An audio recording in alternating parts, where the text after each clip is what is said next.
Okay.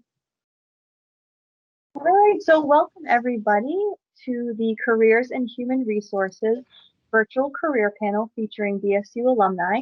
My name is Katie Vagan. I am one of the assistant directors in the Office of Career Services here at Bridgewater. We're so excited to welcome 3 alumni panelists today. Before we do that, I also just want to welcome some of the other folks from Bridgewater who are in this virtual event. So my colleague Laurent Trolin, who's another assistant director in our office, is here, and he'll be the one managing the chat today. Additionally, we have at least 2 faculty members that I'm aware of. So Professor Todd Harris is here from the management department, as well as Professor Peter Seatons. If I'm missing anybody else, please let me know, but I'm excited that you're all here to join us. So with that being said, I'm going to start just by introducing our 3 panelists. So first off, I'd like to introduce Maria Harris from the class of 2004. Maria is the Senior Vice President and Director of Human Resources at Rockland Trust Bank. In addition to Maria, we have Nick Kimball from the class of 2013. And Nick is a technical recruiter with Amazon. And if you haven't heard yet, he's currently in Puerto Vallarta, Mexico. So we're all very jealous of him to learn more about his experience there. And then last but not least, we have Jordan Martin from the class of 2020. And Jordan is a compliance coordinator with Blue Cross Blue Shield of Rhode Island. So thank you all for being here today. We're really excited to have you. So I'm going to just get started with set questions, and I will definitely leave time at the end for our students and audience to ask any questions they may have. So to jump in, can you describe your career path and how you got to where you are today? And whoever would like to start, feel free to go ahead.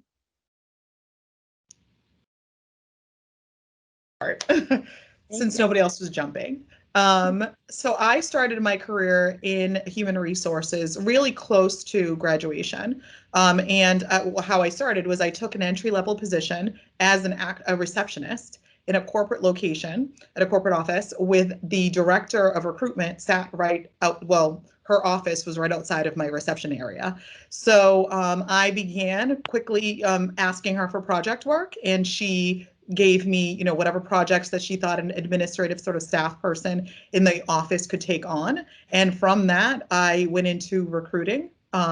Probably about 6 months after that, I started doing entry-level recruiting. Spent most of my career, I would say, in the talent sort of acquisition space. And then moved into other aspects of HR through project work primarily, and then really taking on a leadership role once I sort of proved myself. So that propelled me. So recruitment propelled me into diversity and inclusion, and then employment law, and then compensation analysis. And from compensation analysis really to payroll and benefits, really managing comp and benefits, and to where I am today. I've been in the senior vice president role since mid 2016. And prior to that, I was the director of all of those things that I just mentioned. I had a really long title, but really recruitment, compensation, employee relations, colleague relations as well. Great. Thanks, Maria. Nick, would you go next? Yeah, absolutely. So I actually started my career off a little bit in the military prior to going to Bridgewater State. Went to Bridgewater State, started up their veterans organization. I think that's transitioned to a military group at this point. And then shortly after that, I joined a leadership program with this company called Copart. They were an auto auction that was hiring, that a friend of mine was a general manager. It was an operations track, so I was a previous management major. And during the leadership development program, it really wasn't for me. I noticed people being in HR, really enjoyed that field, and actually reached out to the SVP of HR and said, hey, I'd like to transition into recruiting with corporate. Moved into a corporate role. I was there for about 5 years. During the last 2 years, I moved up into a leadership role, managing 2 other recruiters, as well as 2 recruiting coordinators and HR generalists. During that time, received my master's online, just kind of did that interim during the 5 years. And then I actually worked remote during the last 2 years living in Seattle. During that time, I figured, hey, I've done all in-house recruiting. Let's try agency out for a bit. So I did that for about 8 months as the director for perm placement for Robert Half, which was fun. It was enjoyable. It was a little bit too much business development for me personally. I like to really recruit, find the talent. And so I was managing a team of about 5 with 2 RCs at that time, and got an offer to work for Sterling Background Check. So it's a background check vendor company and do their tech recruiting. They were building a new hub in Bellevue, Washington. And so at that time, basically, I led all of their product and tech recruiting across the board for their company in about 3 different countries, as well as across the United States. Managed a team of about 5 there. And then, kind of saw COVID happening. It was kind of an influx. People weren't hiring as much, and had an opportunity to make a jump over to Amazon.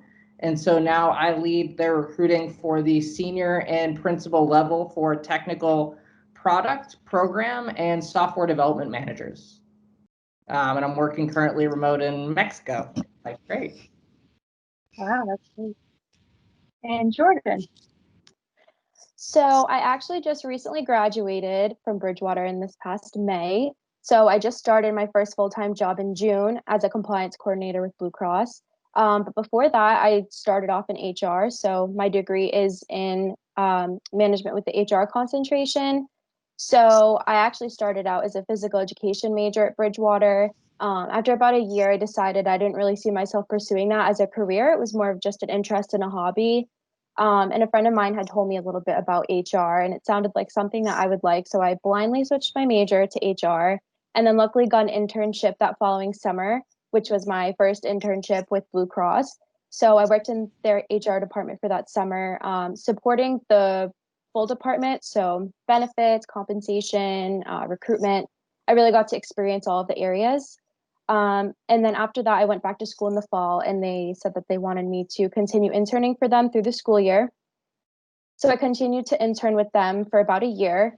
And then they offered me a part-time position still during my school year. So that position was mostly supporting benefits and a little bit of HRIS. So I worked in benefits support for about another year. And then that would bring me up until I graduated, and I ended up getting a compliance position full-time. That's great. It's so nice to hear how everyone started, where they got to, and kind of the different paths that they took. So my next question is, what do you think is the best preparation for a career in HR? Whether it's education, major, experience, skills, things like that.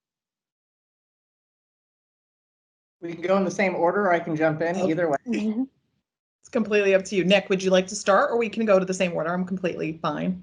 Yeah, I think we may have conflicting views on this. I think this is an interesting subject, as I feel that everybody kind of ends up in an HR, and so I feel that there's a few different ways to go about it. You can focus in HR in college and move into some type of position that's going to get you into the HR department.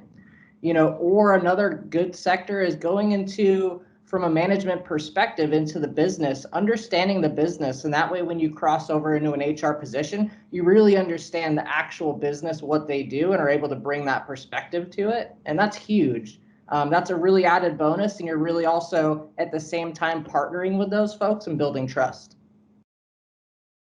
Excellent. I would agree. I think that, any area you get professional experience in is great. BSU does offer a really good HR concentrated degree. And the coursework for that helped prepare me for an HR internship. I also actually interned in our fraud department at Blue Cross, which doesn't relate directly to HR, but those soft skills that I was able to build and my HR experience helped transfer me over to the fraud department and now into compliance. So I would say any professional experience that you can gain while you're a student especially is awesome, because you're able to apply those skills that you're learning in the classroom to your internship, and then it also narrows down your interests of what you eventually want to focus on as a career. Yeah, I would agree with both Jordan and Nick. I think that I would say that one of the number one skills that you can or HR is to really be able to understand the business. I can't say that enough, because if you don't understand the business, what really drives revenue, what really motivates the folks to really move forward and create this successful business, it's very difficult to be able to wrap your head around how to be a strategic business partner if you don't understand it.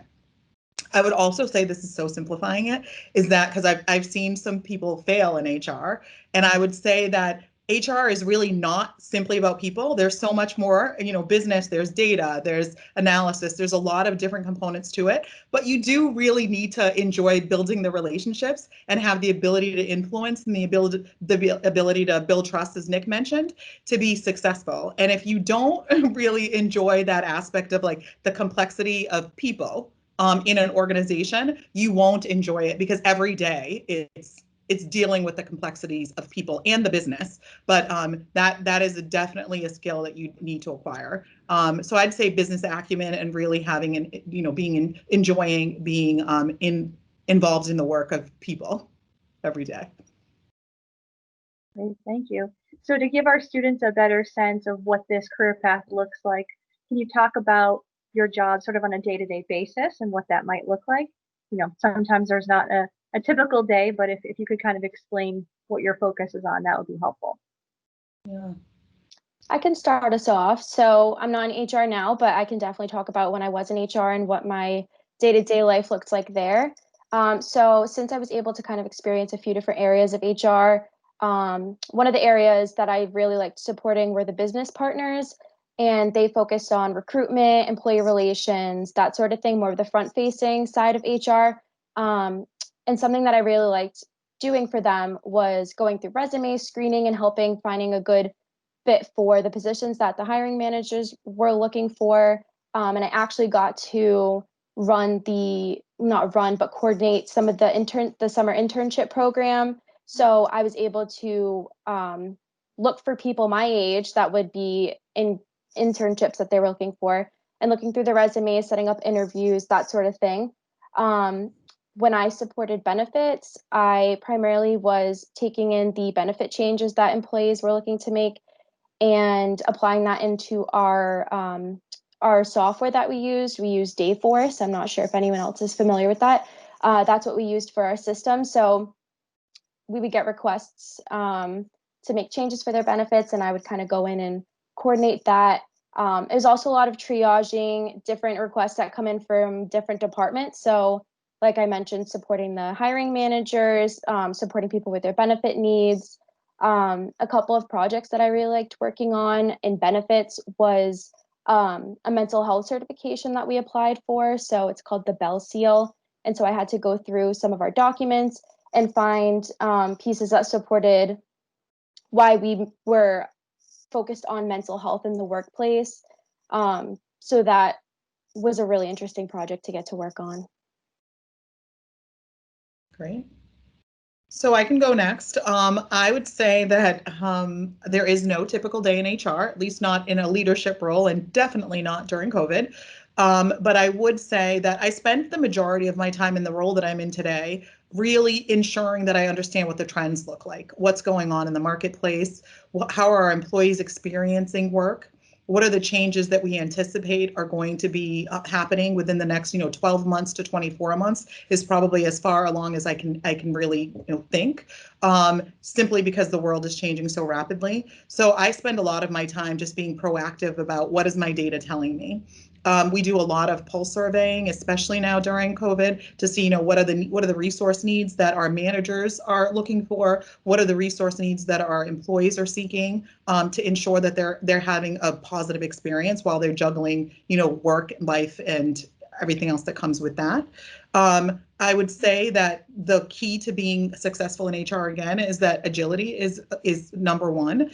You never know what's going to be thrown at you when you're dealing with real live people. We talk a lot about like we're going to be working next to robots. That's not happening anytime soon. And really being able to be agile when it comes to what's happening today in the workplace, because it could be that you have an employee issue, or it could be like a new law that we just actually saw yesterday that came into place. You just never really know what you might face that day. And although you plan ahead and you organize your day, know that there's probably going to be a couple of things that fly in there that disrupt that, and being able to handle that. It is also making decisions on your feet all the time. So using that level of experience from what you've learned in your training, as well as experience just from working, and seeing what's the cause and effect here, what could potentially happen, and being able to be agile. So no typical day. And how about you, Nick?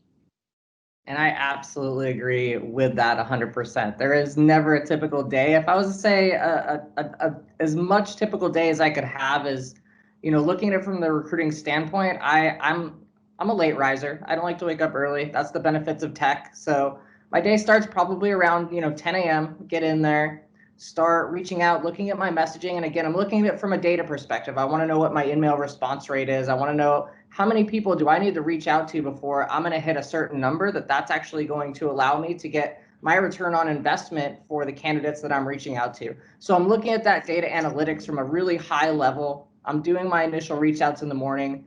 Then throughout the course of 11, 12, and again, because I'm 2 hours ahead typically of the West Coast in Seattle at the headquarters, we'll sit in on various meetings talking about strategy. What do we need? What do our resource headcounts look like? And it's kind of an interesting perspective because at Amazon, it's actually done with HR, it's done with one of the directors, and it's done with the business team and the recruiting team. And so we sit in there, we talk about what's the priority, and then we build a plan to attack it in an agile method actually too. So we do 2-week sprints. It's very different approach to recruiting than I've seen with other companies. And then throughout the end of the day, I'll have scheduled calls with candidates, start to talk to them about Amazon, our leadership principles, what we need to do.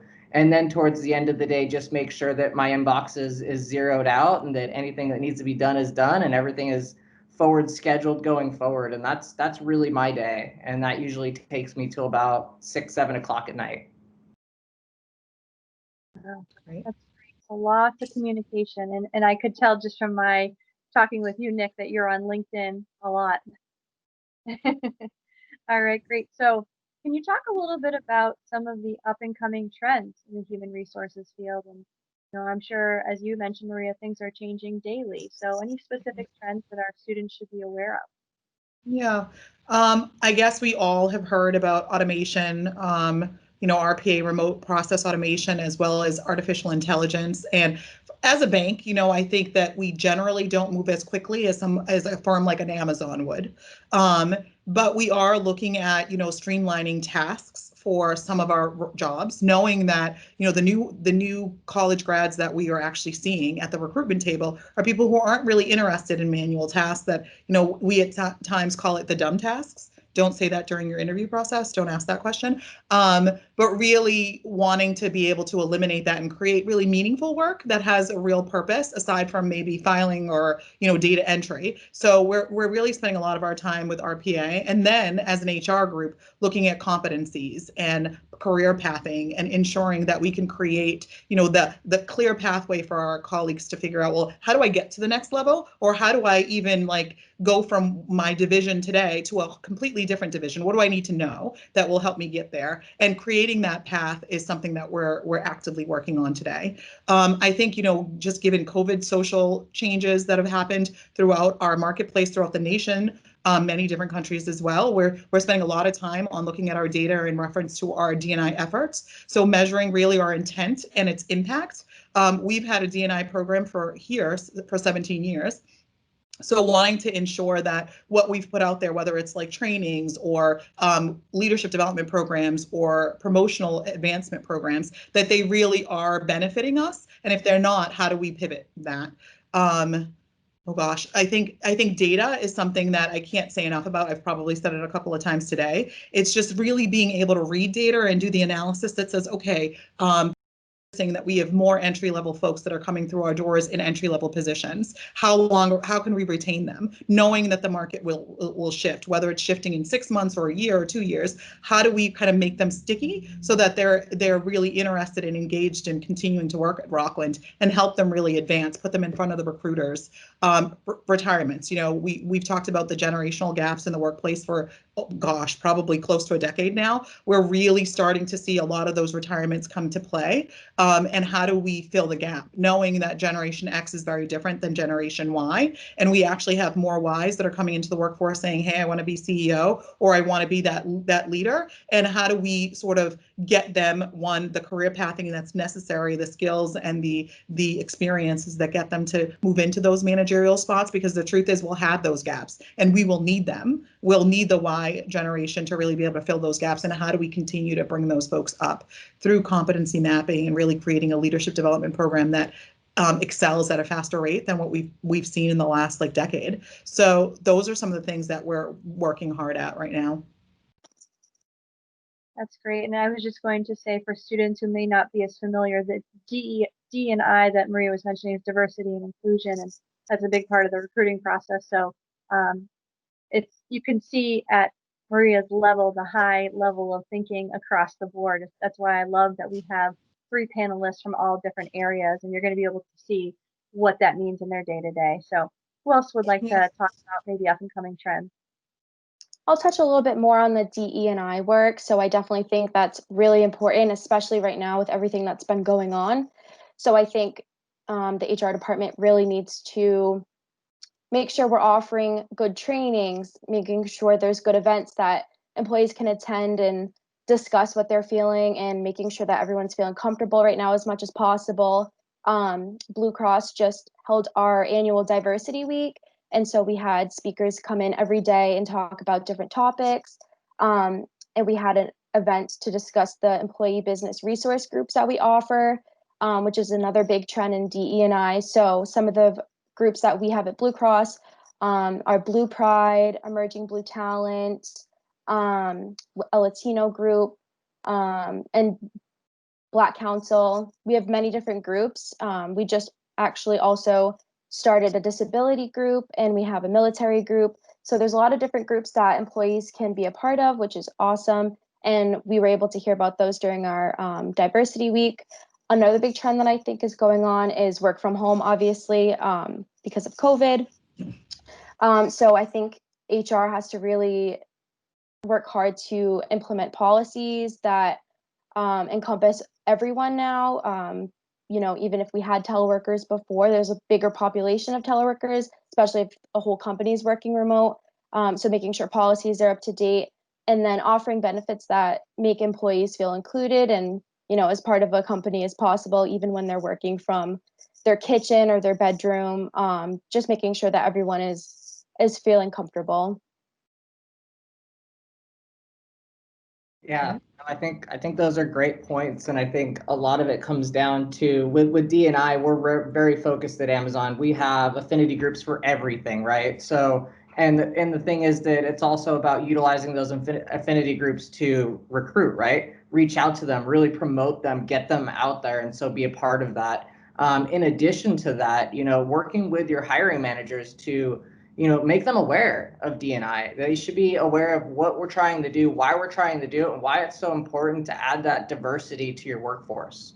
That's huge. The work remote thing is another big thing. Take, for example, you're going to see, most likely in the next, few years, mass exodus from major tech hubs, major cities. Those cities are going to change because people are going to be able to work remote. And that adds a completely different sector, different businesses, changing the city dynamic, changing the suburban dynamic as well. And so how that works is going to be very interesting. Do they create co-working locations in small suburbs? Do they go backwards from these big offices? What does that look like? What is the interaction? This is going to be pretty common, at least for the next 8 months, for a majority of tech companies doing, hey, your mute's on. That's a thing. That's really how we're dealing with it. And so, in addition to that, I think one thing that's really important, in looking at that is also how do you set up, your correct LinkedIn profile also to really diversify yourself if you're looking. I think that's really important as well. So there's a lot of small things that can be done, but the D&I piece is huge. Data, I can't speak enough about. I could probably talk on for an hour about it. Every decision we make at Amazon is data driven. If we don't see a reason, we don't do it. And just to add to that piece, if data changes the next day, our thought process changes the next day. Going back to that agility, right? Flexibility. So can you talk about what type of experiences should students gain while they're at BSU to prepare for a career in HR?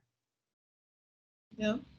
I can start. I mean, I would say that internships are like a key way to, one, not only get yourself some education or experiences in HR, but really sort of introduce yourself to another corporation that can maybe assist you with your job search once you graduate. So I think that that's really important. I also think volunteering in different organizations, even if you're not able to intern, is volunteering is a great way to sort of learn leadership skills, collaboration skills, team building, even influencing. If you join some of the fundraising teams, let me tell you that those committees are definitely all about wanting you to be able to influence. I would also say that reading about the industry. You know, I can't say enough about how do you stay on trend with what's happening in the world. It's reading a lot of different thought leaders as well. It's not just simply sort of sitting back and getting the experience of the organization that you're in, but really seeing, well, what else is going on in the world? What's happening at Amazon? What's happening at Blue Cross Blue Shield? What's happening at some of the local companies that are around us, as well as some national companies, and really learning from those experiences. I can't tell you enough how many times I've read, whether it's a news article or some sort of book on how to motivate employees, where I got new ideas, something that I would not have gotten had I just been sitting in my chair listening to what my employees are saying. So that's what I would say about gaining additional experience. I can jump in here. I think a few things that would be really beneficial is to, you know, more traditionally in the management track or HR track, you're looking at those type of courses. You know, if they're, and I don't know if there are specific directed HR courses at BSU at the moment, just being honest. But I would really focus on maybe taking some data science courses, understanding what the thought process is behind that. You know, looking at more mathematical statistics, looking at maybe some sociology courses.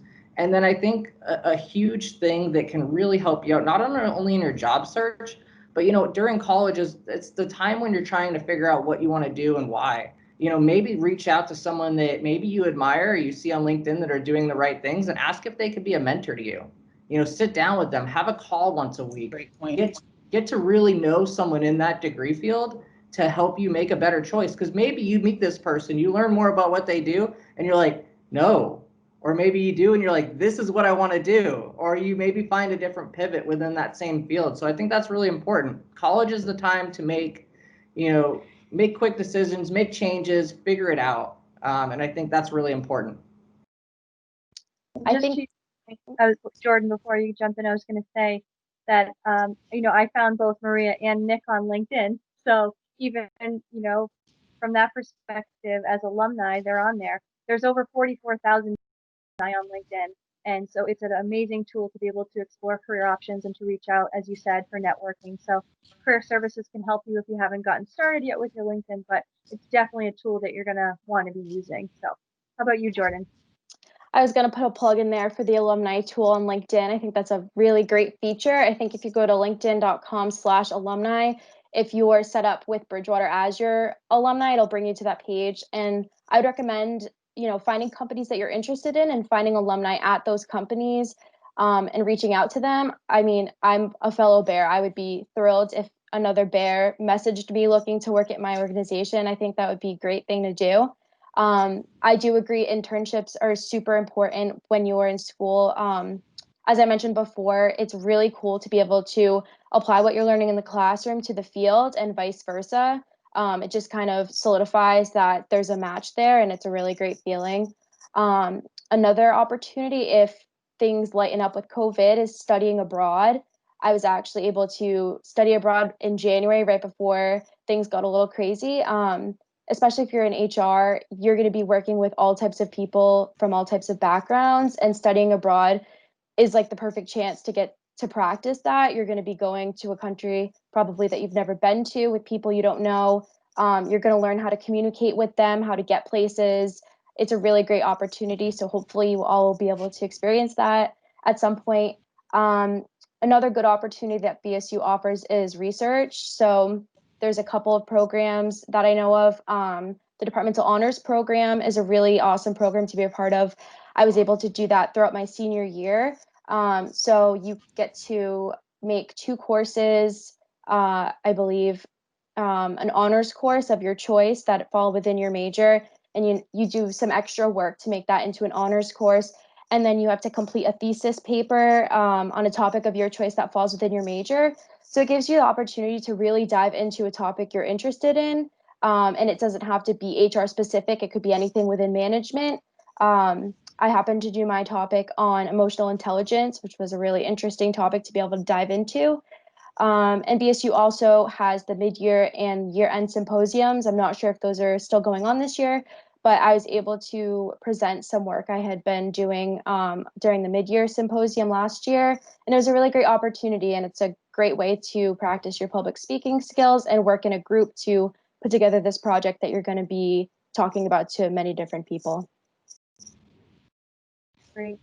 And so since all three of you mentioned internships, I did want to just highlight that BSU has our internship program office. So for any students who haven't yet had the chance to meet with them, you can sit down with an advisor in the internship office to talk about what you're thinking, in terms of a career path, as far as internships go, what type of companies are hiring, who's recruiting, and then obviously on the career services side, we can assist you in getting ready for that process with your resume, your cover letter, interviewing, and kind of connecting you to alumni. So just keep that in mind. So my next question is kind of twofold. So how has COVID affected the hiring process for you, but also what recommendations do you have for our students who are about to embark on the job search and how to navigate it during COVID? If that makes sense. I'd love to take this one if no one has any issues. So COVID has impacted the hiring at a lot of companies in positive and negative ways. So if you look at it, some companies are no longer hiring. Some recruitment needs are no longer there. Some companies that were hiring tons of people, like Sterling that I was with, they're no longer processing as many background checks. So that has a negative impact. So really do your market research on the companies that are up and coming and are actually doing quite well with COVID. Take for example, my specific team, and I work for the delivery experience team, basically the tech team that makes same day delivery possible. We were impacted. We started delivering more. We needed to bring more people in. And so we've hired just on our teams alone 6,000 people over this year so far. And so, COVID, unfortunately, is a terrible situation. However, I would say that it has sped up our process. Companies that traditionally fly people out to interview can now do it remotely. And I think that people interviewing are getting better at doing so, because people at first were very opposed to doing virtual interviews. I don't want to hire this person. I didn't get to meet them face to face. I didn't get to shake their hand. And some of those trends are no longer needed. And so I think that's a huge positive. As far as like kind of navigating and what to do, again, I can't say enough. LinkedIn, have it up to date, have it ready, put every bit of your volunteer experience in there, everything about you, like really make it, marketable.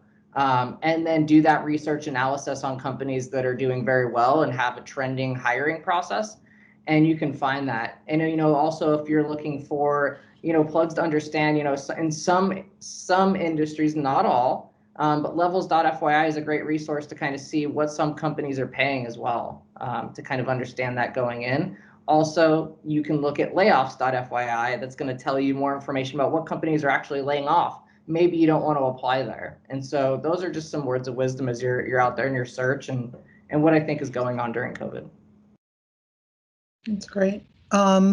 I guess there's not much that I would probably add to how to actually search for a role, because I think that there's been some really great comments from everybody on the panel so far about connecting with, alumni, or, making sure that your LinkedIn presence is really at the best that it can really be in terms of showcasing your talent and skill set. I would say as far as COVID, I mean, it's dramatically shifted the way that we work, as well as sort of how we've been recruiting. On average, we're a much smaller organization. We have about 1,400 employees. We probably fill something around 250 to 300 roles a year. This year, we're looking at, we'll probably trend towards 200 roles, so not substantially less, but less. We do everything now online. No one's shaking anyone's hand. And let me tell you, bankers are definitely very traditional. We've got a whole host of folks here who are oh gosh, traditionalists. I should probably not say that. I'm being recorded. but that really had a hard time sort of adjusting to, what do you mean? We're going to do the full process? We've already been doing most of the screening process and the first interviews during online for many, many years, probably at least I'd say 8 years. However, the final round of interviews have always been in person, and letting the manager know that you're not going to meet this person in person, and you probably won't meet them for weeks because they're going to pick up a laptop at this location and work from home for the next however long period, and you've got to figure out how to train them online and create sort of a relationship, all doing it over the screen. I would say I agree with Nick that many have really been able to do it and do it well and successfully and have been trained and feel comfortable with it. Some of our workforce, you talked about remote work. I tend not to really mention it yet because I have people who are kicking and screaming saying, I don't know how we're going to be able to maintain this culture of, our tagline is where each relationship matters. And we really do value our colleagues and really value sort of our face-to-face interaction. And there have been many banks who've already said, you know what, we're not going to do this. We're going to come back full force, like in person, as soon as all of this is over, whenever over is. We've not made that decision. We've sort of said, we're going to learn from this experience, and we've been pleasantly surprised at what has happened through our interview process as well as onboarding and really how people are working today. So I think more to come, but I would say that it's changed our workplace because we've had to move everything online and really tried to create an experience for our colleagues as well as our candidates that really has a personable experience, but transitioning it all virtually. So we're doing less hiring. Yes, we've not laid off. We don't plan to do so. We are a growing organization. We were doing phenomenally pre-COVID. We've been also voted as top 100 places to work for at least, 12 years in a row. And we hope to maintain that, and we hope to continue to grow through organic growth as well as M&A. So I would encourage you to take mergers and acquisition. I would encourage you to take a look at our website for positions, because we are still recruiting today. But we went from an average, and again, this is going to sound so different to Amazon, but we went from an average of about 120 open recs on a regular basis to really probably looking at half of that regularly.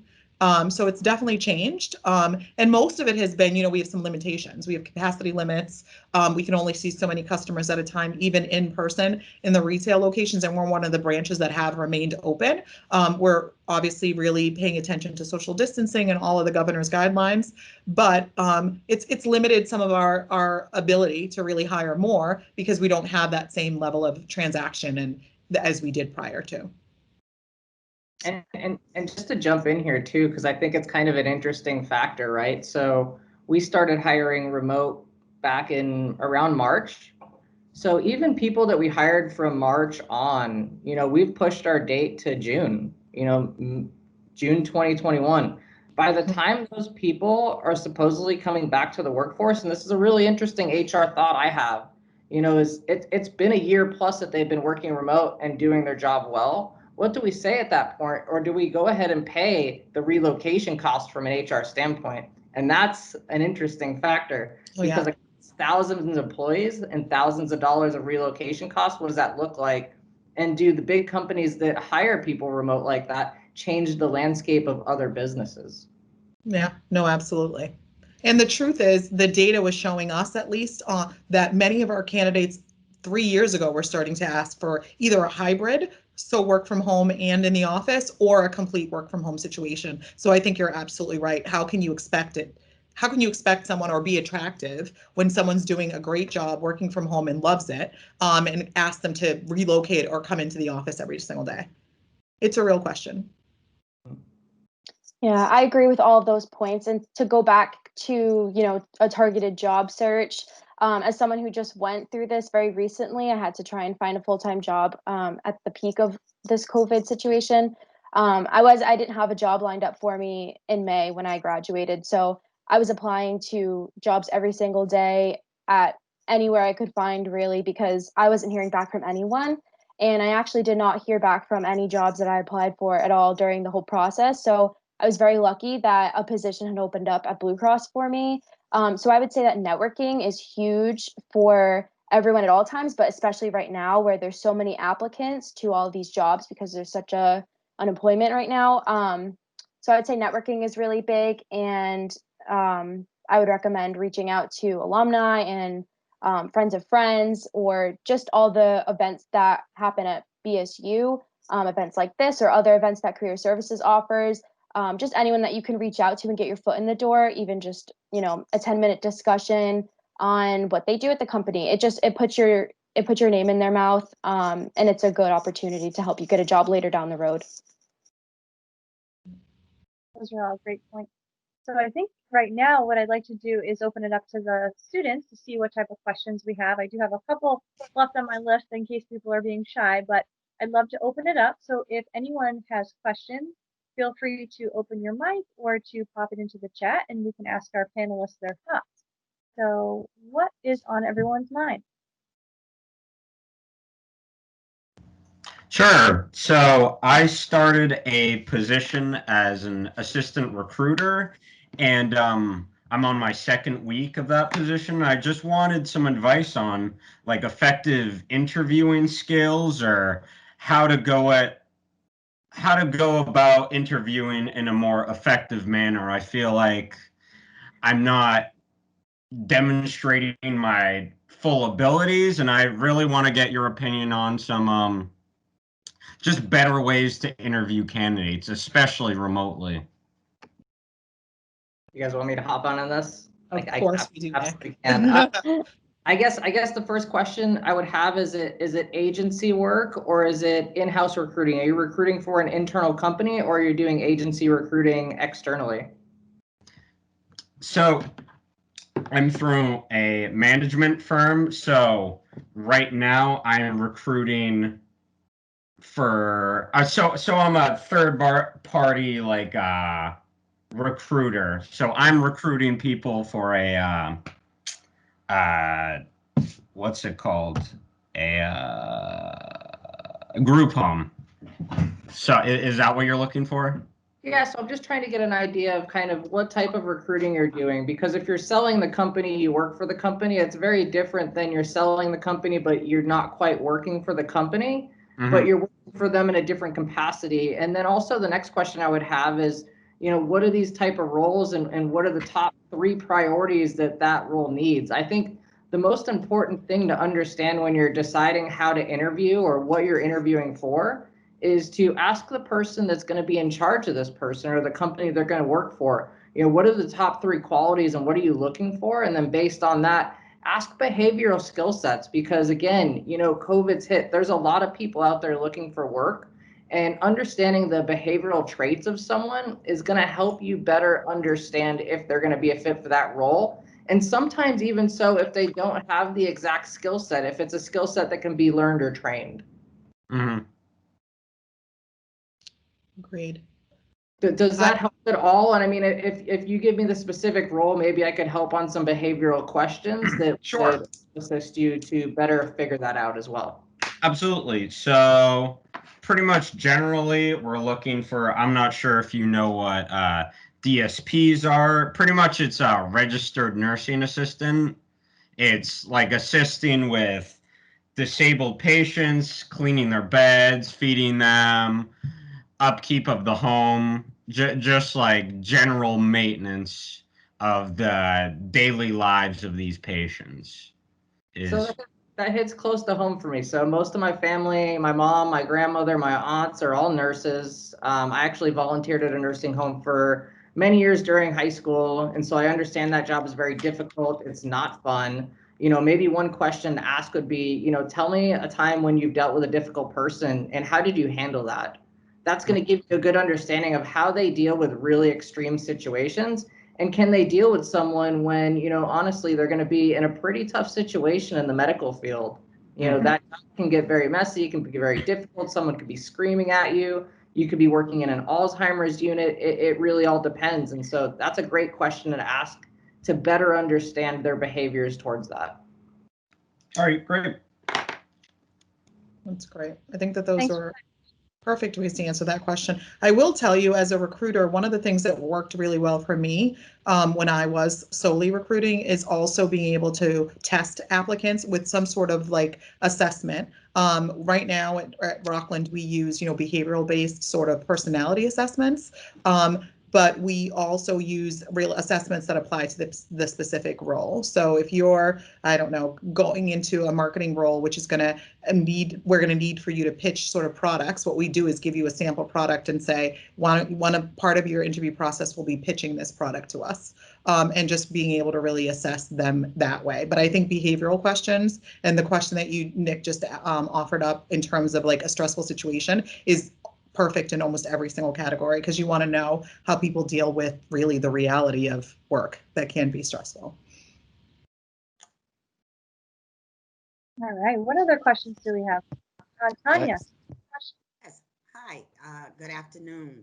I would like to know, in your hiring process, and this question applies to all three of you guys, do you usually prefer to hire within, or do you really look at people that are coming from the outside with great experience? Yeah, I can take that question, because I would tell you that we have a very strong, what we call our employee referral program. We have very generous sort of bonus dollars that we give to our employees to ensure that they can refer people on the outside. But with that said, we also will give first preference to colleagues that are looking for a promotional opportunity. So it's kind of different when you think about diversity and inclusion and being in an organization. You kind of have to look at what's your makeup. You know, we're currently 15% minority, which is not an extremely large number, depending on who you're comparing it to, which companies you're comparing it to. And to be able to ensure that you're really recruiting diverse talent at times when your makeup looks like 15% or less than a certain percentage that mirrors your marketplace, you really do need to recruit externally. And sometimes recruiting externally through using your existing marketplace, your existing employees, isn't going to get you a diverse candidate, because we all know people who look like us. So if we're less diverse, then the people that we're going to recruit for, or the people that we're going to refer, are going to be less diverse. But we pride ourselves in really being able to promote from within. So offering promotional opportunities to our entry-level, mid-level staff.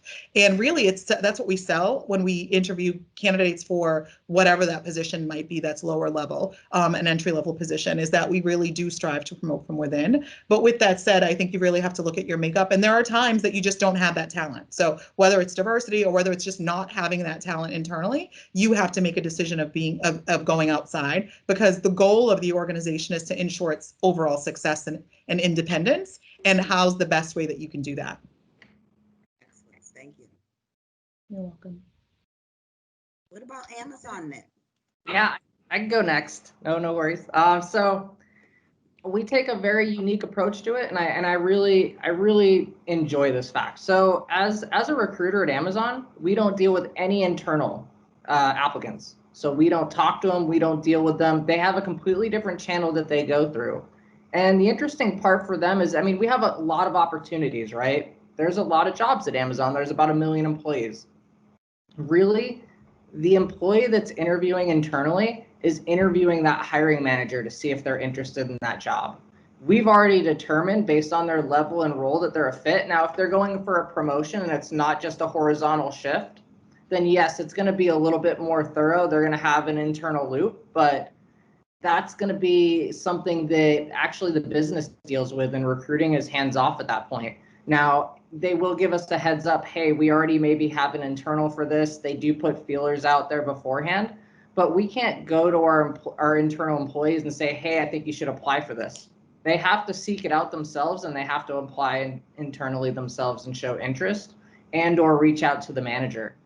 With that said, you know, the recruiting team is always focused on external candidates. And the one thing that you got to think about is Amazon, you know, we don't have a lot of people that are there over 10 years. You know, it's not a brand new company, but it's constantly changing, constantly evolving, constantly looking for different avenues. And in order to find innovative people in those areas, you have to go and search for new, innovative external talent, because what that's going to do is that's going to bring a different mindset into the organization and maybe prove to give you some perspectives that you haven't had before and think a little bit outside the box. And so when we do our external interviews, they're long. For me, you know, it's a 6-hour interview for any candidate for the final on-site. It's 6 hours.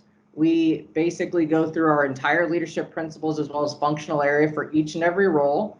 If we need to utilize a whiteboard to draw system design and understand how technically competent they are, we have someone at that level that does that. It's a very thorough process, and it is a lot of time. You know, in addition to that, as an external candidate, we have a few promises that I think are really amazing.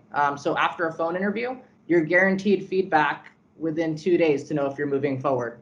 After an on-site, you're guaranteed feedback to know if you're going forward in 5 days. And that shortens our interview process and allows us to be a little bit quicker than the other tech talent team or tech talent recruiting out there, which is really cool. But I think that there's an opportunity for both external and internal, because sometimes you're looking for someone who understands the business, and sometimes you're looking for someone who brings a different perspective to that team. And I think both are positives. Thank you. That's great. So we're going to move to the next question, if that's all right. I have two people with their hands raised. So Abby, did you have a question? Yes, I do. So I was just wondering how your companies are fostering that sense of community during these unprecedented times, and how also when you guys have new hires, how you're introducing them to the company culture, just because it's so different being virtual and all. So I'm just interested to hear on the things that your companies are doing. I can start. So we've moved all of our onboarding sort of orientation programs online. So we have what we call like new hire orientation, which is about 4 hours, and we bring people in virtually and really speak to them about like, here's what our company is about. This is what we do. We're a commercial bank. Here's what our portfolio looks like. Here's what all of our other divisions look like. So really acclimating them to who we are as an organization, and then really speaking to all of the benefits and all of sort of the cultural components. So we have what we call our pyramid of promises, which really speaks to, our promises to our colleagues, our customers, our community, as well as our shareholders. And we really articulate that during that first sort of onboarding program. And then 90 days in, we have what we call strategic orientation. So it's kind of a follow-up from the first orientation. It's again another 4 hours, but much more geared towards sort of what do we do and what makes us successful and what's our leadership principles, and really introducing some of the additional coursework that they'll have to take on as part of onboarding, which if you're a manager, there's a lot around coaching. We practice Gestalt-based principles. If you don't, it's completely fine if you don't know what that is. But basically, it's really about taking an appreciative stance, and really appreciating the whole person at work and knowing that everyone comes with different perspectives. So we talk a lot about sort of a leadership philosophy during that onboarding process. And then whether you're a manager or an individual contributor, there's a lot of different coursework that you would be expected to complete within that first year that we send sort of what we call task lists to ensure that everyone gets acclimated to sort of what are our D&I principles, how do we think about building customer relationships and colleague relationships and managing people. So Blue Cross also does a new hire orientation. So I think it's for about 4 hours as well. It's for the morning, pretty much, just pretty much the same things that Maria mentioned. And then also once you're, regularly working, we have team huddles. So you'll meet with your team either in a daily huddle or a weekly huddle for 15, 30 minutes, depending on the time frame. And the team just kind of goes over one by one. Each person will say what they're working on, what they're having trouble with. So especially if you're new, that's really nice to get to know people on your team and be familiar with what's going on in the department. Hey everyone, sorry, I think I lost you there for a second. Gotta love the No problem. I could definitely jump in. Is it the same question in regards to onboarding and team culture? Perfect. So we do team happy hours. That allows us to kind of see everybody from everybody's perspective. We sit there, we have a couple of drinks, we chat. In addition, we try to make it very inclusive during the week so that we can actually sit down with a team member and just kind of, so not so much, but maybe the word, just chat, get to know your fellow coworkers, de-stress, talk about how the week's going, have that water cooler chat during the week. As far as onboarding, it's all online. I would say individual team onboarding is a little bit different because at Amazon, we do have a very inclusive environment culturally all the way around. I would say every team within Amazon is like a small little startup. And so they have their own kind of team culture or vibe. And so they definitely do happy hours and do the same thing as well. But we're very open to having people reach out. And sometimes they even say, hey, reach out to someone on another team, you know, just to chat with someone different. Reach out to someone 2 levels above you to get their perspective outside your team, just to really still have that interaction you would at the office and maybe make you feel a little bit more welcoming. That's great. So it looks like we have 2 more questions before we wrap up. So Jose, would you like to go next? Sure. If I heard correctly, I believe Nick has military experience.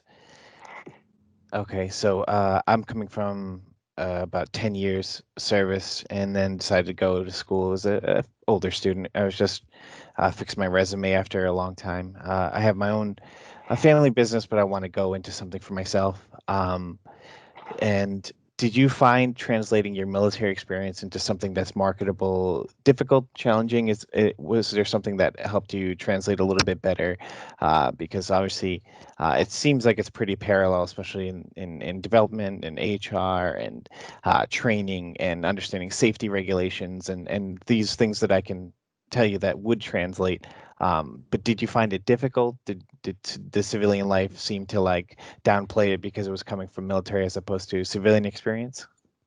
Yeah, that's a really great question. And so when actually I started at Bridgewater, we started a BSU vets group. I think it's something military or along the lines of that, the new affinity group that they have on campus now. And through that group, I was able to like meet my fellow peers, and that really built a sense of community at Bridgewater. Now, when it comes to transitioning into more of that work culture, I would say it's pretty seamless. I mean, we're usually the first people to the meeting. We're usually pretty direct with everything. I think that, you know, along with military experience, being around your fellow peers during that time of college and getting that difference of opinion. It's a very different environment in college than in the military, right? They're not telling you what to do, when to do it. I mean, they allow you to kind of foster that yourself. And so taking both those experiences into the workplace, I think will be a very easy transition for you. You'll just be the first person to every meeting. That's probably, I mean, for me, everybody's 5 minutes late. So I'm usually like 10 minutes early, and I just kind of sit there and I work, and I'm like, all right, well, I'll just wait for everybody to get to this meeting. And so I think that was maybe the hardest transition, but I think for most companies, you know, military personnel bring a lot to the workplace. And whenever I can hire someone that's military, I get super excited about it, just so you know. Yeah, and I would echo that. You know, being a bank, a financial services company, we are all about sort of the rules abiding, sort of organized and diligent, and we often want to look for folks who've had prior military experience. And I think many companies would say the exact same thing, that there's some really great sort of transferable skills there. And I think highlighting that, like what you've learned and what your experience has been being in the military in terms of just the social aspect of being in the military is great. That's wonderful. Thank you so much. All right, thank you. And so next question is Sky. Hi, so my question is more so about the interview process and pretty much like Jordan, what was that like? What did you find that companies really were looking for? And then like Nick and Maria, what are you guys really looking for when it comes to students trying to intern for your company?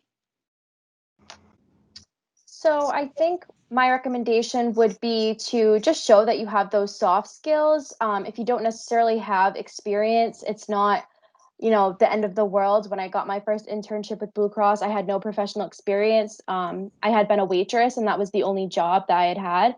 So I think if you're able to show how your skills will relate to that position that you're applying to, I think they'll love that. And if you can give examples of things you've done in your past job or even in school that you've done that will relate to the job you're applying for, I think that's your best bet. Okay, thank you. I can jump in to add to that. So to add to that, in my current role, I am currently placing more on the executive side. So the translation is more like VP, CPOs. But in my previous role, I did hire interns. And so one of the first questions, and maybe I was a little bit of a tougher interviewer, is I would have the intern tell me about my company. Because I want to make sure that they did the research. Like, do they know about the company? What interests them? Why do they want to join my company? What is it about what we're currently doing or what we might be doing in the future interests them, and why? Yeah, no, that's great. And I'll tell you that what we look for in an intern is obviously, the skills that you've learned in school in college in terms of like project work and being able to do research and being able to meet a deadline. The curiosity around like, why is this the answer, or why are we looking at this way? Those are the things that our most successful interns actually possess. And I will tell you, we've done a great job. Bridgewater State has done a great job like preparing the interns, and we've hired quite a few that have actually turned out to be permanent employees. That's great. Right. Thank you. Thanks for your questions, guys. So I think those are most of the questions that we have at this point, unless anyone has a final question. I was just going to move and ask our panelists if they want to share just one final piece of wisdom for students who are thinking about HR as a future career. Go ahead, Nick. Go ahead. I was going to just add that I think my words of wisdom would be that really, in a leadership position, which hopefully, obviously Nick's in a leadership role as well, is that you want to be seen, you need to be a business partner. So what does that mean? It means that take the advantage of like really understanding sort of financial statements and how does a business work, and being curious around like what makes this position successful, or this company successful. And those are really important to be part of the decision-making process. If you understand the business and you lead with, well, how does this affect our workplace? How can our workplace assist us in really getting this accomplished? Whether it's a new business line, a new product line, a merger and an acquisition, whatever it might be, your role is really to speak to what the talent in the organization can do and how we can mobilize that talent to get that done. So how do we assist our leaders in really being a resource around how to engage and motivate and influence their employees, and really how do you build trust in the organization as an entire HR group? It's extremely important to be able to be seen as someone that colleagues can really talk to around what are some of the challenges that are happening within the workplace, what are the challenges with the actual role and the way that it's structured, or even the way that the organization, that division is structured. And without that level of trust, then you can't really be a business partner that adds value on the talent side if you're not really seen as that strategic partner. Absolutely agree. The one thing I would add is, Bridgewater State gave a lot to me, and it was really important in my career starting there and kind of going from there. And so I would just say, feel free to add me on LinkedIn. I know some people are hesitant to ask questions, specifically in this type of format. And if I can do anything or be of any help, please don't hesitate to add me on LinkedIn, ask those questions. I'd be more than happy to get back to you, hop on the phone, whatever's going to help. Obviously, Bridgewater State has some excellent resources. You guys should be utilizing those for sure. But if I can add to that in any way that's going to be positive in your work search, I'd be more than happy to do so. I definitely want to reiterate that if any of you guys are interested in Blue Cross or just in general from a recent grad, if you have questions for me, always reach out on LinkedIn, or I can give you my work email, or I believe my school email is still active, so you can always reach out to me there.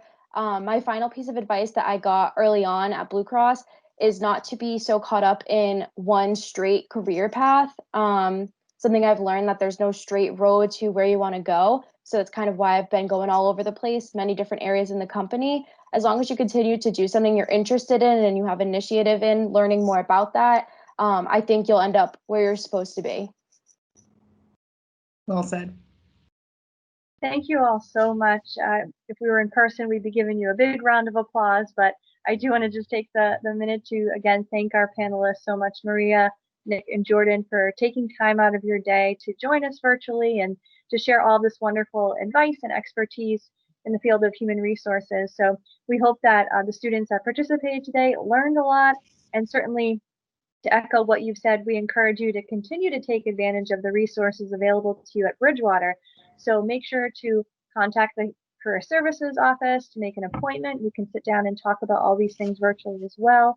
And of course, the internship office is another great tool. And if you haven't already, there's lots of great internship and jobs listed on Handshake that you can check out. I was looking today and a number of them are in HR. So definitely keep in touch. And with that, I just want to again thank everyone for coming and participating. And we just hope that everyone stays healthy, safe, and has a good rest of the semester. So thank you all and have a great rest of the day. Great, thank you. Thank you so much. Bye, everyone. Good luck, everyone. Thank you. Have a good day. Thank you. Thank you.